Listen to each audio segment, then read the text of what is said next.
اب میں آپ کو ایک حدیث سنانے چلا ہوں جس میں ایک عجیب نقشہ سامنے آتا ہے کہ یہ مہدی جب ظاہر ہوں گے تو کس طور سے ظاہر ہوں گے، ان کے ظہور کی کیفیت کیا ہوگی، کیف یظہر۔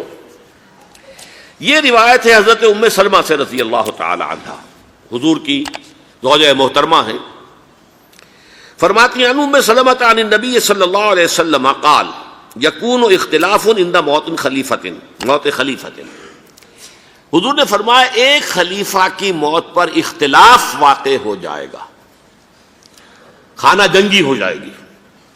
فَيَخْرُجُ رَجُلٌ مِّنْ أَهْلِ الْمَدِينَةِ حَارِبًا إِلَىٰ مَكَّةَ، پھر مدینے کے لوگوں میں سے ایک شخص نکلے گا، بھاگے گا اور جا کر پناہ لے گا اور چھپ جائے گا مکے میں۔ فَيَأْتِيهِ نَاسٌ مِّنْ أَهْلِ مَكَّةِ، پھر اس کے پاس آئیں گے اہل مکہ، مکہ کے لوگ، فَيُخْرِجُونَهُ، اور اسے نکالیں گے، جہاں وہ چھپے ہوئے ہوں گے وہاں سے نکالیں گے۔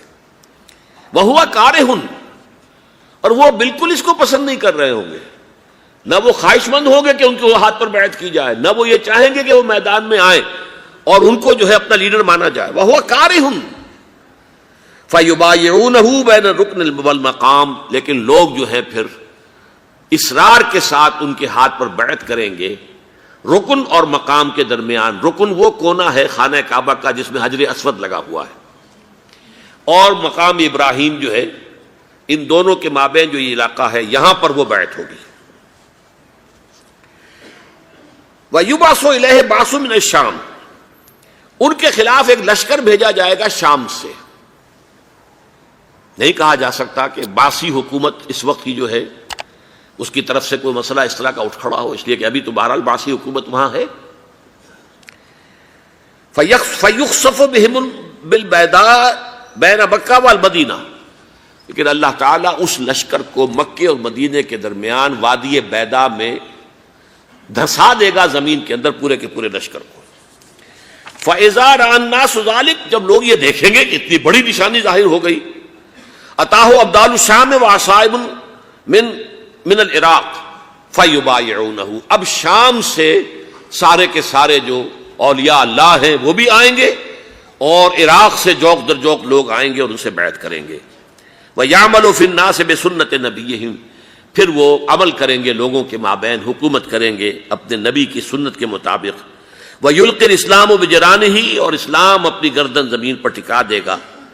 وَالْأَرْضِ فِي الْأَرْضِ، زمین میں۔ فَيَلْبَسُ 7 سنین، پھر وہ 7 برس تک حکمران رہیں گے۔ ثم یتوفا، پھر ان کا انتقال ہوگا۔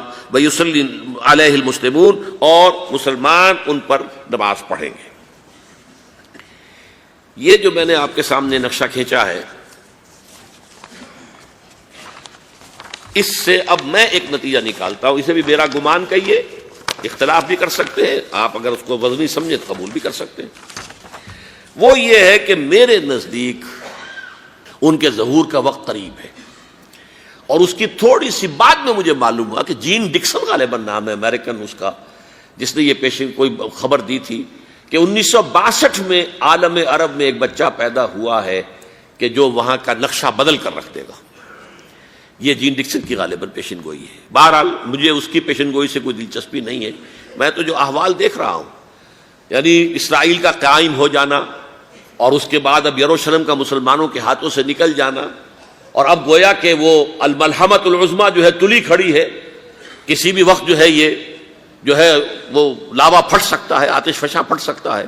تو یہ تمام حالات ایسے ہیں کہ جن کی وجہ سے میں سمجھتا ہوں کہ ایک تو جو قرآن مجید کے اشارات میں نے آپ کو بتائے، 14 صدیاں 14 دن میں چاند کا پورا ہونا، والقمر اذا اتسق، 14 دن میں 14ویں کا چاند۔ اسی طرح اب یہ 14 صدیوں کے بعد یہ صدی جو 15ویں صدی ہے، یہ در حقیقت ظہور امام مہدی کی صدی ہے۔